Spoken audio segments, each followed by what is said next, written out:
Now, we also find when we meet with our adults with ADHD that this diagnosis and this history of impairments usually brings with it a mild grief response. Sometimes it's not so mild, by the way.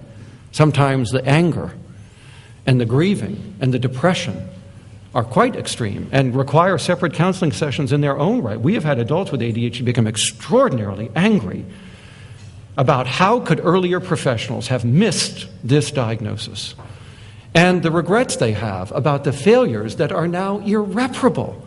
The marriages lost, the college degree never attained, the friendships that were lost, the accidents that they had, maybe the injuries. You can't make up for that. Even though you may get diagnosed at 35 or 40 years of age, there's 40 years there of irreparable harms that have mounted up. So it's no surprise that some of our adults are angry or depressed about not having been treated earlier when it might have made a difference in changing their life course. So we will spend some time with these adults, speaking with them about these feelings and helping them unearth them and cope with them, but moving them on to the end stage of a grief reaction, which is acceptance. So that's where we want you, because you won't engage treatment if you haven't aggrieved and accepted your disorder.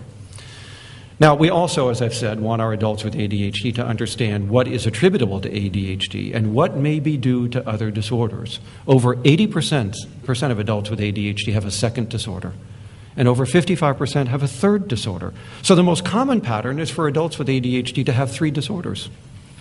And all of them are going to need to be treated, because treating the ADHD won't get rid of the other 2. By the way, the other 2 that are most common, apart from the learning disabilities that had to do with school, are anxiety and dysthymia, which is a mild form of major depression.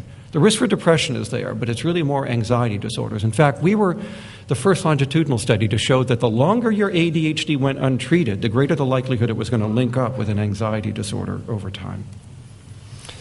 We also want the partners, the spouses, the family members of adults with ADHD to learn about the disorder, to understand its neurobiological underpinning, in order to do, if only one thing, and that is to remove ADHD from the realm of moral judgment. Because that is how most relatives and family members view this undiagnosed patient, as a character flaw, as a personality deficit, and as a moral failing. You could be different if you wanted to be. It's merely a choice that you're making. And we need relatives and partners and spouses to understand this is no choice. This is this disorder.